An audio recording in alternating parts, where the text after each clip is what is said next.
We living that luxury. My niggas be drilling the life as a villain. We work tryna flip at that peso. I lost my nigga, thinking about him every day. Still ain't let a day go. She wanna fuck, I just want the top, so I showed the shorty his case closed. We took 2 hours, turned it to a dub. We learned how to switch up that angle. Switch up that angle, tiger stripes on her booty like bangles. Wait. There it is. There's a money shot. You see the butters, you see the seasonings, right? You see the popping, right? You just see all of this goodness, perfect. I almost don't want to touch it. Like I almost don't want to touch this. Like it looks that good, but hold on. Oh my God. It tastes just as good as it looks too. Take my word for it. Movie theater popcorn. My God. I hope you got some snacks. I used to work at Pizza Hut when I was in high school. Mm-hmm. I have a lot of bizarre stories from working there, but this is the one that scared me the most. Right. My Pizza Hut was the kind where you could only pick up the food. Right. And there was also a wall between the storefront and the kitchen. So if you were in the front of the store, you were pretty much on your own. The store itself was located in a kind of out-of-the-way, dead shopping center. Oh, and it was Las Vegas. Right, oh. And that should tell you a lot about the level of our clientele. For some reason, I always got stuck on the late shift despite being in high school. So on most weeknights, by 10 at night, it would just be me and one other cook in the store twiddling our thumbs. Just saying. Wait.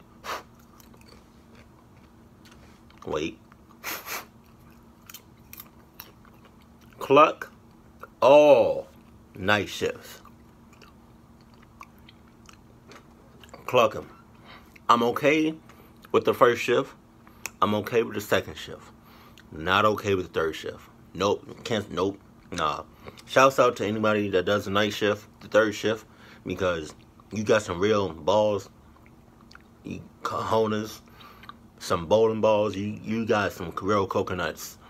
Cause I can't do third shift. Like, if I do third shift, you best believe I'm going to be surrounded by people, because I'm not just about to be inside the job by myself. This is why I can't do like gas stations. No, hell no.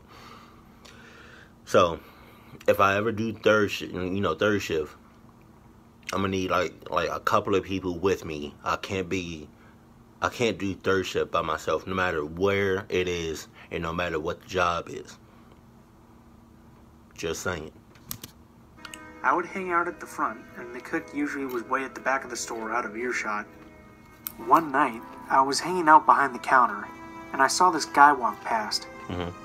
I didn't think much of it, and just went back to doing nothing while waiting for my shift to end. Then the door to the store opened. I look up, and I realize it's the same guy who just went by. Mm-hmm.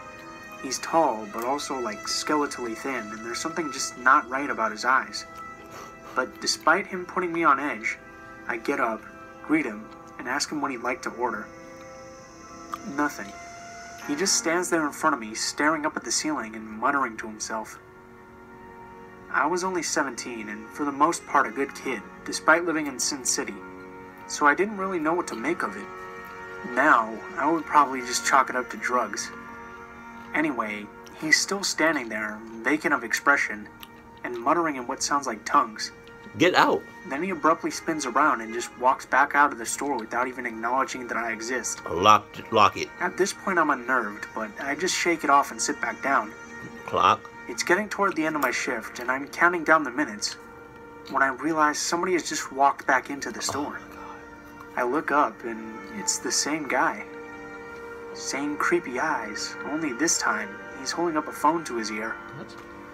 He's muttering unintelligibly, so I realize he's not talking to anyone, and worse, he's staring right at me, super intense and unblinking.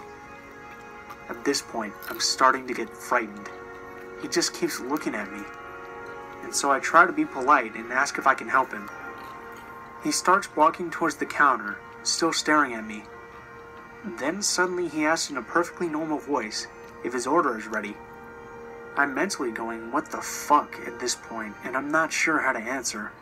So I go with the truth, and I tentatively point out to him that he didn't order anything when he was first in the store. He gets this bug-eyed look on his face and lunges toward the counter. Back up. I jump back at this point, and my heart is pounding, because this guy is obviously not sane. Back off. I'm also afraid that he's going to pull out a knife or something and stab me. Then, just as abruptly as he lunged, he yells, "God damn it!" and looks super confused and upset, like he's about to cry. He just puts his head in his hands and starts pulling at his hair. I would have been I left. start to feel slightly bad at this point, and I ask him nicely and calmly as I can if maybe he wants to order something now. His head snaps back up. His expression is now completely blank, and he looks totally deranged. I'm holding totally still because I'm afraid moving will set him off. Then, thankfully, the door to the store opens, and a huge man walks in.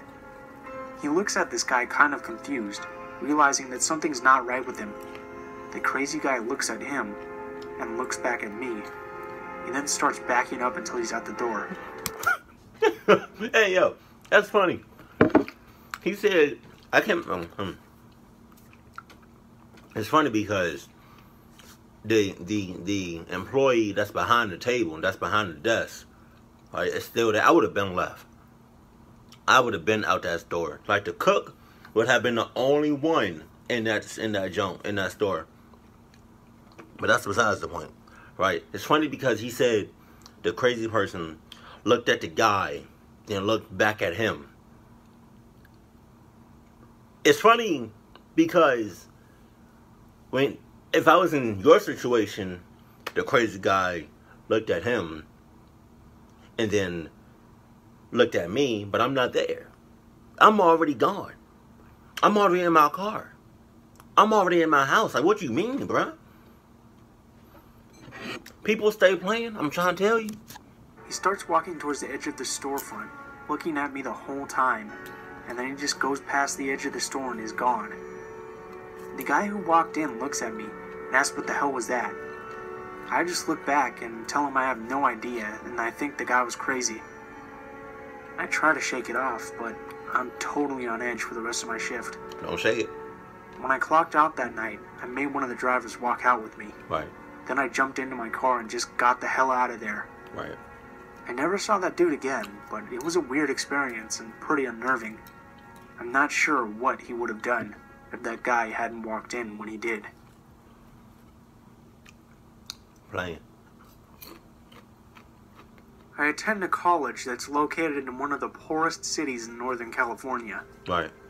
The campus is relatively safe since the school employs its own Department of Public Safety, but after the sun sets, it's usually a good call to remain indoors because that's when the townies come out and they tend to wander onto campus. About 2 years ago, I was living in an apartment complex on the main part of the campus and I still didn't have a car yet. It was the end of the fall semester, and I was the last person in my apartment of 3 girls to finish taking finals, so I was home alone since my roommates had already gone home for the winter break. I got back from taking my last exam and followed my usual routine of dejectedly collapsing into a bed to cry and sleep off the effects of pulling an all-nighter. When I finally woke up, it was already past 10 p.m. and I was starving. Unfortunately, the student grocery store and cafeteria were closed for the day, and I had nothing in the apartment to eat and no car to get food elsewhere. I was woefully poking around the fridge in hopes that I would find something substantial to tide me over until morning, when I noticed a Domino's coupon that someone had stuck to the freezer. My stomach's pathetic cries for sustenance had been answered.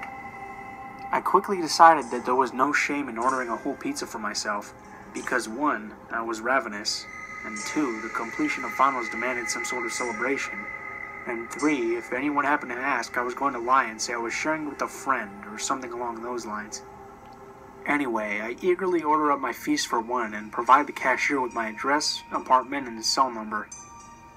I typically never give out my number to anyone, but I had ordered delivery from Domino's in the past, and I knew they needed my number to call me once they were outside, because the drivers always got lost navigating through campus. About 20 minutes later, I got the call. My food was here.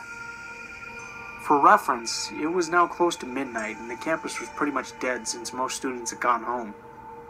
The driver told me he was parked in front of a dorm building that was right across the street from my apartment. I hustled out of my apartment and was going down the stairs when I spotted the delivery guy waiting outside of his car with my pizza. At this point, my sense of caution kicked in, and I slowed my pace as my brain took in the fact that there were no other students out, the lighting was bad, and I was essentially walking up to a stranger in his car that still had its engine running. Well, looks like I'm about to starve. As I neared the bottom of the steps, I silently hoped he would cross the street and approach me, so that I wouldn't have to get near the car. Of course, that didn't happen. I made my way across the street and was finally able to get a good look at him. He was a relatively short Hispanic guy, maybe 5'7" or 5'9", in his early 20s, and my nerves were getting bombarded by the creeper vibes he was giving off. I can only compare it to the vibe that you get when you're out clubbing, and you suddenly spot the guy lurking in the crowd sporting the slicked back ponytail, sunglasses, oversized shirt, and sagged pants combo who just happens to be headed in your direction. I did my best to appear calm and keep the mood light and friendly. He made some comments about how late it was and how no one was around, but I just signed the receipt as quickly as possible, gave him my thanks and an awkward smile, and hightailed it out of there as soon as he handed me my food. I could feel him watching me as I climbed the stairs back to my place. Once I got back into my apartment, I locked and chained the door and sat down on the living room couch to calm myself. After a few moments, I shrugged off the situation and reasoned it was just my paranoia and overactive imagination acting up again. I had turned on the TV and was about to take my first bite of pizza when I got a text from an unknown number. It just read, "You're hella sexy." Oh, no. I connected the dots and matched the text number to the call I had received earlier from the pizza delivery guy. My initial reaction, of course, was shock, since nothing like this had ever happened to me before. But that eventually melted away into laughter and disbelief when I considered my appearance at the time. Like I had mentioned earlier, I had just woken up from my nap after taking the last of my finals. I was wearing a pair of raggedy sweatpants and a loose sweatshirt. My hair was nappy and tied up in a messy ponytail, and my face was probably greasier than the pizza I was eating. And to top it all off, I had my glasses on. Definitely not a pretty picture, much less anything that could even come close to resembling hella sexy. The next morning I got a call from my boyfriend John, and I casually told him about the events that had transpired the previous evening. After sheepishly trying to defend my actions on the basis of poor judgment caused by extreme hunger, and promising never to do that type of thing again, John convinced me that I should report it to the campus police as a precautionary measure. I gave them a call and an officer stopped by in my apartment a few hours later. I relayed my story, he took some pictures of the text message and wrote down the dude's phone number. The officer then told me he could contact the Domino's if I wanted him to, but that it would most likely result in the guy's termination. I was still relatively unfazed by the whole situation, and I told the officer that I just wanted to make sure this creep never did this to any other girls on campus. But at the same time, I didn't want him to lose his job. I don't care. I don't care at all. I'm gonna call your peoples. I'm gonna call your manager and be like, hey, yo, Johnny, yeah, he's gonna have to get. He's gonna have to leave. You have to fire him, please, cause I just got pizza from this dude. Right, pizza. Do you understand what it's pizza. How do you get creepy vibes from a person that gives you pizza? That's crazy, yo. Like that. But that's besides the point. This dude is creepy, and that's it. That's it. Just fire him for being creepy. Do you need any more information? Really? You do? You need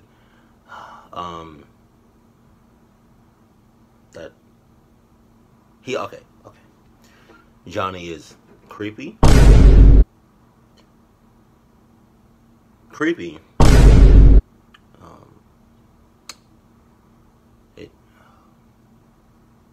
Oh, creepy. Creepy. And,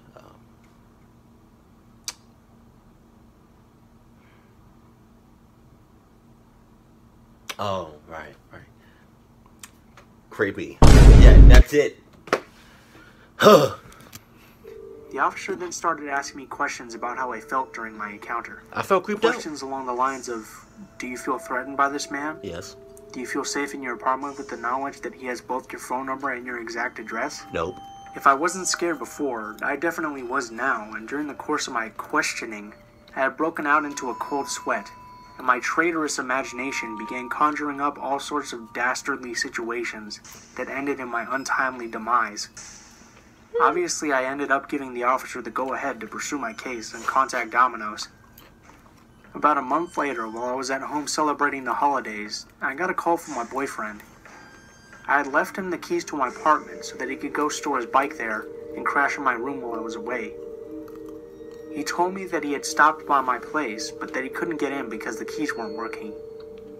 He also said that it looked like someone had broken in because there was some glass on the floor and a wooden board across my living room window. I was pretty upset because this was my first time hearing about it, so I called the school the next day to figure out what the hell happened. Housing transferred my call to the public safety department, and the officer I spoke with was only able to tell me that, according to their records, a maintenance worker had called them 2 days after I had headed home to report my broken window.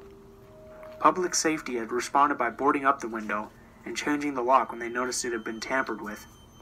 I convinced the officer to let my boyfriend into the apartment so he could check if anything was stolen, and thankfully, nothing was. My gut tells me that it was the pizza delivery man who did it. It was him who tried to pick my lock and then break my window. It scares me even more now when I consider the fact that nothing had been stolen. My flat-screen TV was right by the window that had been broken, and my boyfriend's fancy road bike was sitting right there in the living room. Why didn't he steal anything? Does that mean his intentions were to break in and get his revenge on me, the girl that had cost him his job? Would this still have happened if I had not given the officer permission to pursue the case? I try not to spend too much time speculating about what his true intentions were, but when I do, it still makes my heart race when I think about what could have happened if I had still been in my apartment at the time.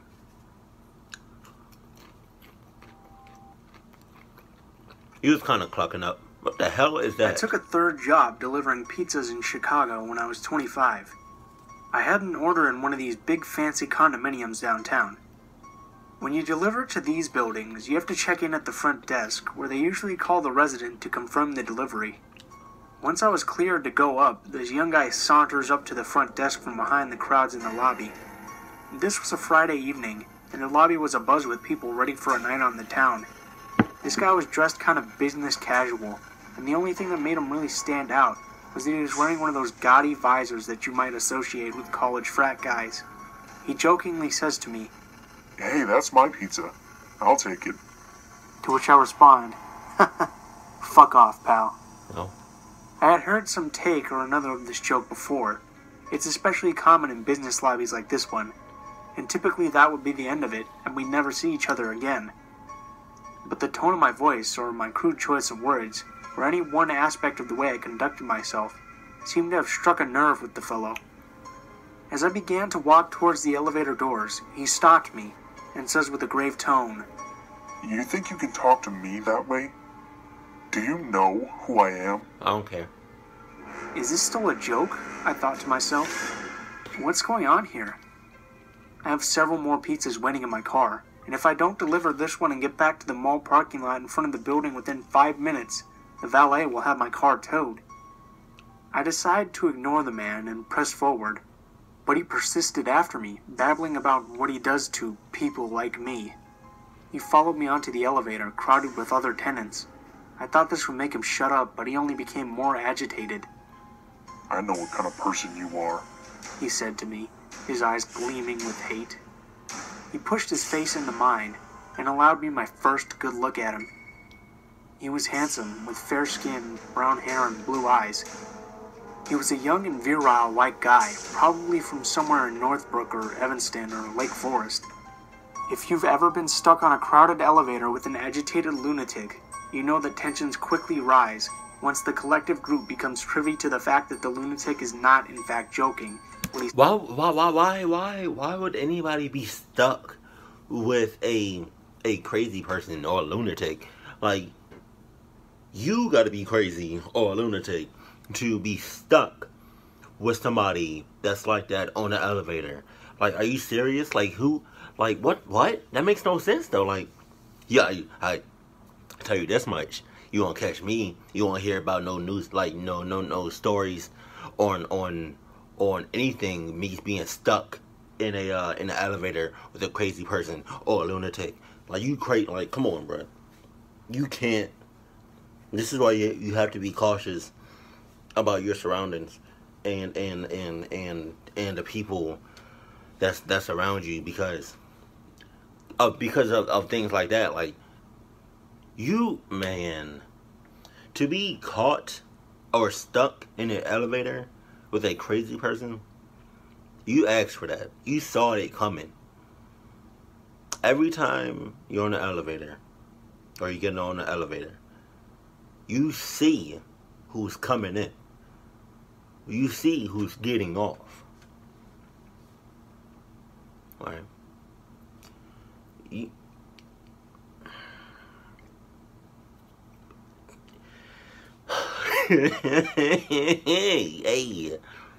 But yeah, I just want to point it out, like, if you get stuck in an elevator with a crazy person, you either crazy yourself or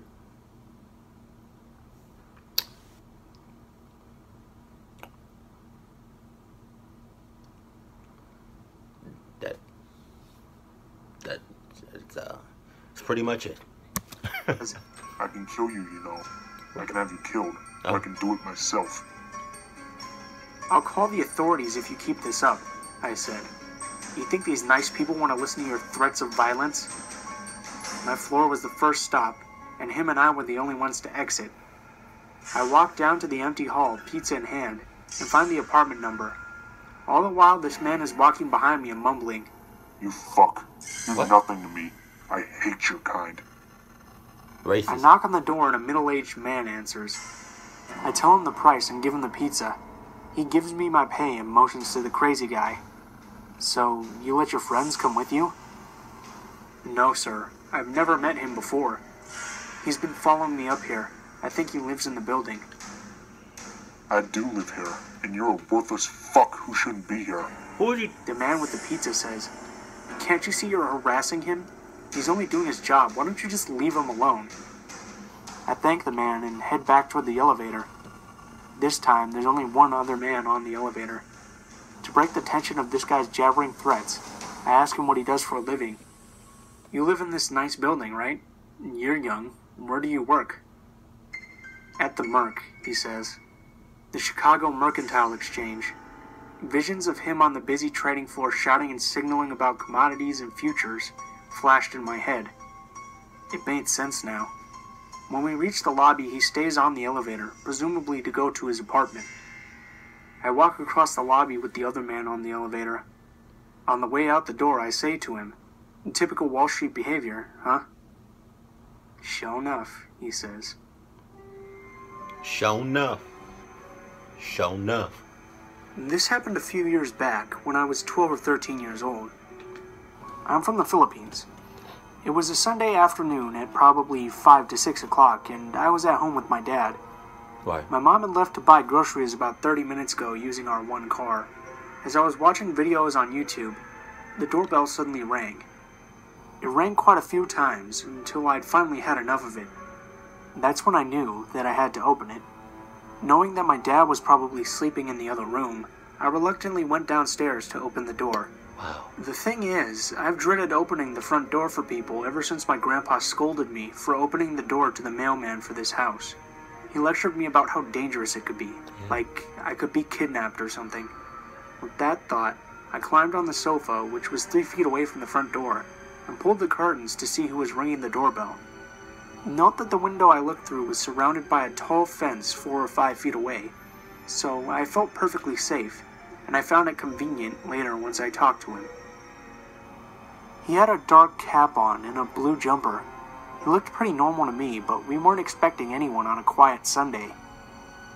I asked him what his business was, and he replied that he was supposed to deliver a pizza to my address. Excited and a bit confused, thinking that my dad had secretly ordered pizza for us, I told him to wait while I got my dad.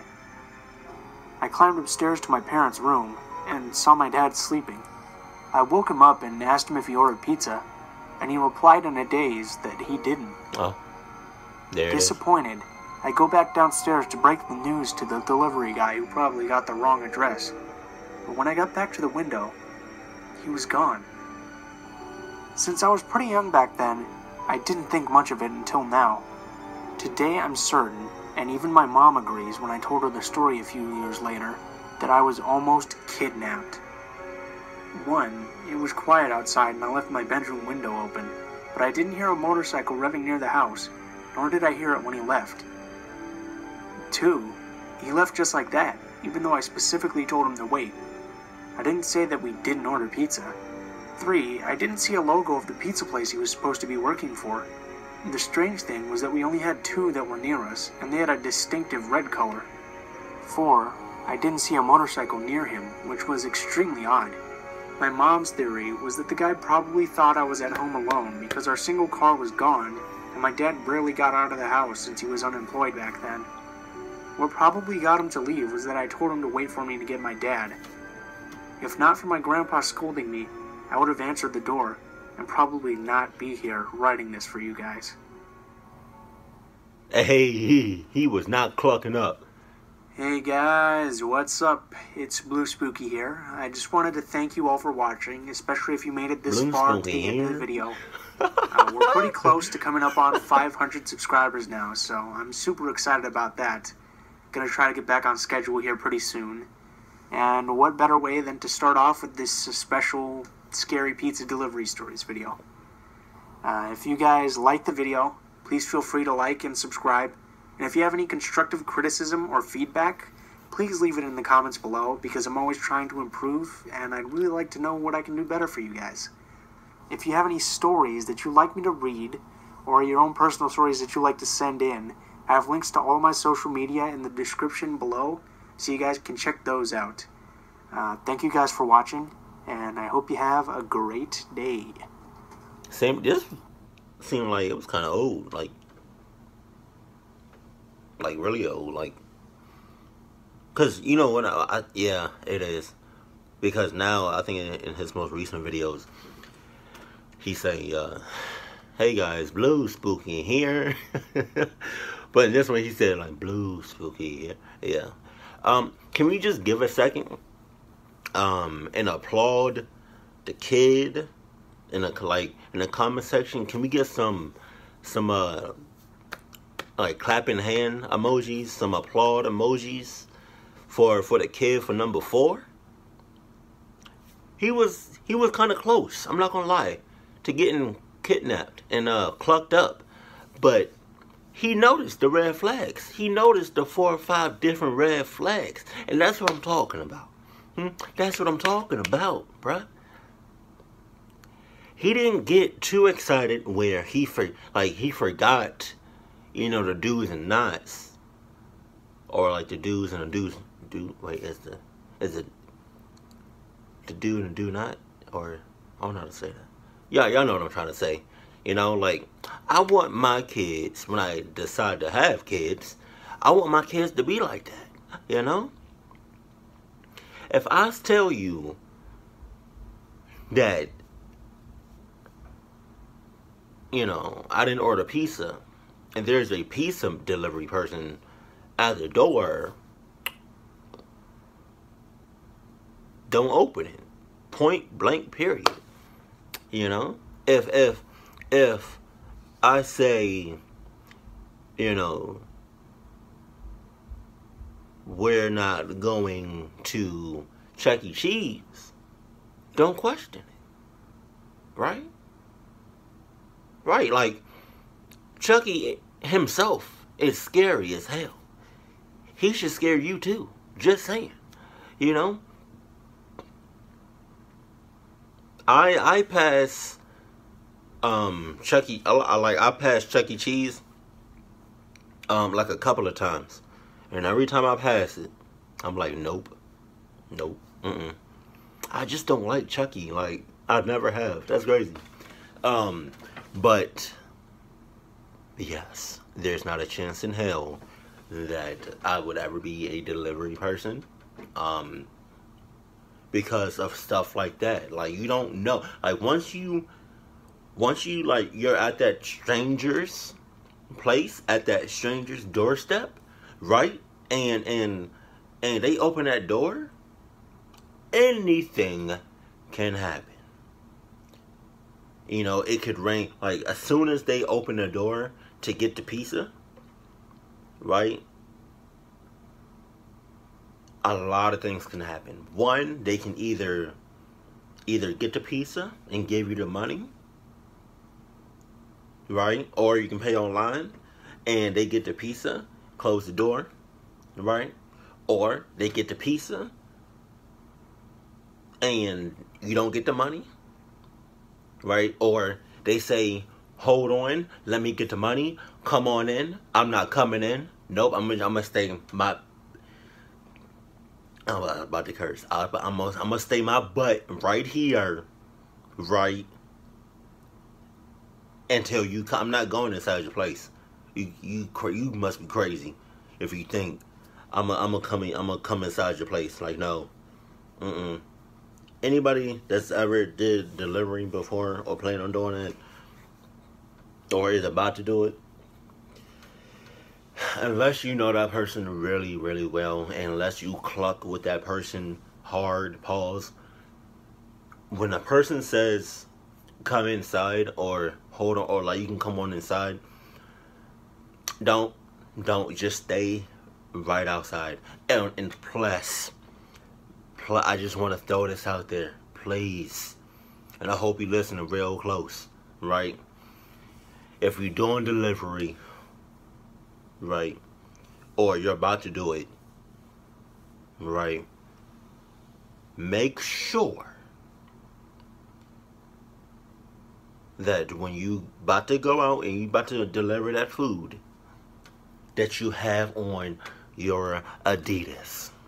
And if you don't have Adidas, I don't know what to tell you. You short out of luck. You short. You short. No other brand of shoes is going to get you hauling as fast as Adidas. Right? Now, just saying, you know? Cause, like I said, if you delivering food, once you go to that person's place and you in front of that door and they open the door, it's free game. Anything can happen at any given. That's why I can't do that. You gotta have like some real cojones, some real balls, coconuts, some bowling balls, like some peas. Like, you gotta have some real peas, right? If you're gonna deliver something. And I'm talking more than food. You can be a FedEx driver, UPS, postal person, U.S. Postal Office. I don't know. You can be. I don't know who else delivers. You can, just in general, if you a delivery person, your man, your cojones are way bigger than mine, and I don't mind that. Just make sure that when you're about to deliver something, that you got your Adidas. Okay, can you do that for me? Can you make that promise for me? You can? You sure? Don't go back on it now. Okay? Alright. So that's my advice of the day, I guess. But yeah, keep it cool, keep it classy, and I love you. Stay happy, my family.